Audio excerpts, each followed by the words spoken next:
আসসালামু আলাইকুম রহমতুল্লাহ। বন্ধুরা কেমন আছো? আশা করি ভালো আছো। আসলে আজকে আমি মার্কেটে গিয়েছিলাম একটা বিশেষ কিছু বানানোর জন্য। বিশেষটা হইলো আমি গেছি যে একটা অ্যালকালাইন ওয়াটার বানানোর জন্য, যেটা ডিটক্স, যেটা বিভিন্ন রোগের কাজ করে। আসলে আমি অনেক দিন ধরে বিভিন্ন ডাক্তারদের আসলে পরামর্শ শুনি, কিন্তু বাস্তবায়ন করতে পারি না। তো আজকে নিজেকে মনে মনে ভাবলাম যে আসলে চেষ্টা করে দেখি। ডাক্তাররা অন্তত বলে যে আপনার একটা ডিটক্স, আপনারা অ্যালকালাইন একটা ওয়াটার বানিয়ে নিজে খান। আপনার পেটের ভিতরে যে জীবাণু আছে ওই জীবাণু নষ্ট হয়ে যাবে, ব্যাকটেরিয়াগুলো নষ্ট হয়ে যাবে। তারপরে বিভিন্ন রোগের কাজ করে, আপনার ক্লান্তি দূর হবে এই ডিটক্সটা যদি আপনি বানিয়ে খাইতে পারেন। আসলে প্রত্যেকদিন শুনি, কিন্তু আজকে চেষ্টা করে দেখি বানাইয়া পারি কিনা। তো এই জন্য গেলাম বাজারে, গিয়া কিছু শসা কিনে আনলাম, কিছু মালটা কিনে নিয়ে এলাম, তারপরে বিভিন্ন জিনিস আনলাম। আনার পরে এখন আমি ট্রাই করতেছি আসলে কতটুকু পারি। ডাক্তারের পরামর্শ অনুযায়ী আসলে সুস্থ থাকা দরকার। সবচেয়ে সুস্থ থাকার বিকল্প আর পৃথিবীতে আর কিছুই নেই, কারণ সুস্থ শরীর হচ্ছে সবচেয়ে বড় মূল্যবান জীবন। আমরা যারা প্রবাসে আছি, যখন যেটা মনে হচ্ছে তখন সেটা খাই, আসলে না। আমাদের বেঁচে সুস্বাদু খাবার অতি প্রয়োজন। জীবাণুমুক্ত খাবার আমাদেরকে সবসময়ের জন্য খাইতে হবে। আসলে চেষ্টা করি যে ডাক্তার পরামর্শ দিয়েছে যে আপনারা যদি সুস্থ থাকতে চান, অন্তত কম খরচে একটা ডিটক্স ওয়াটার বানাইয়া খান। এই হালকা কিছু শসা আছে, কিছু লেবু আছে, কিছু মালটা, তারপর একটা কাঁচা আপেল আছে। তো এগুলো বানাইতে তো আর বেশি পয়সা লাগে না, বেশি খরচও নাই। তো বানিয়ে খাইতে কী সমস্যা? কিন্তু যদি তারপরও আমাদের শরীর যদি একটু সুস্থ থাকে, তো এখন আসলে আমি আজকে জিদ করলাম যে না, আজকে আমি এটা বানাবোই। চেষ্টা করতে সমস্যা না। তো ডাক্তার বলছে যে এটাকে অন্তত 1 লিটার পানির ভিতরে ঢুকাইয়া আপনার 12 ঘন্টা মুখ বন্ধ করে ফেলাই থুইতে হইব।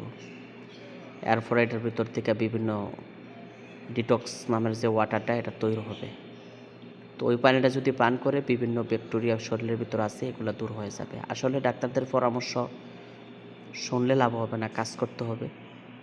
আমি চেষ্টা করতেছি, আপনারাও আমার মতো চেষ্টা করবেন যে এইভাবে একটা ডিটক্স অ্যালকালাইন যে ওয়াটার এটা বানানোর জন্য, যাতে আমাদের শরীরের ভিতরে রোগ প্রতিরোধ করার জন্য যে পানিটা আছে ওই পানিটাই অ্যালকালাইন ওয়াটার। তো এখন চেষ্টা করেন, আমিও চেষ্টা করতেছি। আসলে সুস্থ থাকার মতো নিয়ামত আর পৃথিবীতে কিছুই নাই। যখন অসুস্থ হয়ে যাবেন তখন পৃথিবীটা আপনার কাছে অন্ধকার লেগে যাবে।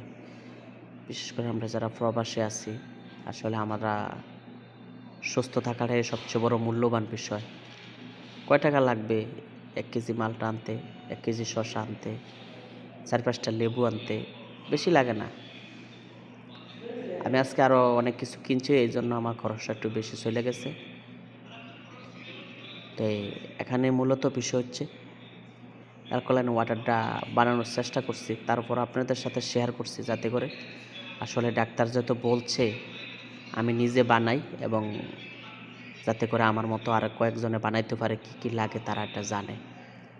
দেখেন, আপেল আছে, কাঁচা আপেল 1 পিস নিলে হয়, মালটা একটা নিলে হয়, শসা একটা নিলে হয়। আপনি 12 ঘন্টার জন্য বানাইবেন, বাস 12 ঘন্টা পরে যতক্ষণ লাগে 1 লিটার পানি খাইয়া শেষ করবেন। এর পরের দিনের জন্য আবার নতুন করে তৈরি করে নেবেন। আসলে বেশি কিছু লাগে না স্বাস্থ্য সুস্থ থাকতে। যদি স্বাস্থ্যের জন্য যদি এখন খেদমত না করেন, ভবিষ্যতে ডাক্তারের পয়সা দিতে হইব, এরপরে ওষুধের জন্য পয়সা দিতে হইব, তাহলে হাজার হাজার টাকা হলে টান দিতে পারে। আসলে সুস্থ ওই আল্লাহর নেয়ামত, এই জিনিসটা বিশ্বাস করতে হবে যে আসলে সুস্থ থাকতে হইব আমাদেরকে।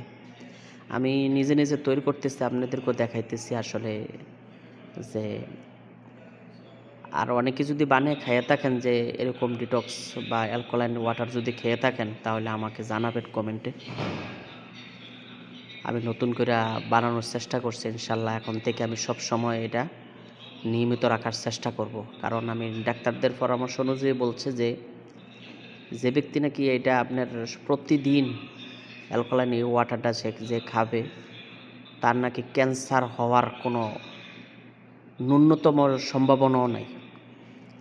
আসলে বিভিন্ন আমরা বয়স যতই হোক, ছোট বাচ্চাদের এখন বিভিন্ন রোগে আক্রান্ত হচ্ছে। এই যে ডায়াবেটিস হচ্ছে, প্রতিনিয়ত মানুষের শরীরের ভিতরে বিভিন্ন রোগ আক্রান্ত হচ্ছে। আসলে যদি আমরা একটু চেষ্টা করি, নিজেকে একটু বজায় রেখে যদি অ্যালকালাইন ওয়াটারটা খাওয়ার চেষ্টা করি, এটার ভিতরে বিভিন্ন জাতের পোকামাকড় মারার ঔষধ এগুলা। আসলে আমরা বুঝি না। আসলে মেডিসিনগুলো আমরা তো সবসময় খাই, শসা খাই, লেবু খাই, সব কিছু খাই। কিন্তু আসলে আমি আশা করি আপনারাও আমার মতো চেষ্টা করবেন যে এভাবে যাতে ওয়াটারটা বানাইয়া সবাই নিয়মিত খাই। আমাদের সুস্বাস্থ্য দরকার ভাই। সুস্বাস্থ্য কামনা করতে হবে সবার জন্য। প্রবাসে বসে থাকলে লাভ হবে না। মাঝে মধ্যে স্বাস্থ্যের খেদমত করতে হবে, স্বাস্থ্যের হেফাজত নিতে হবে।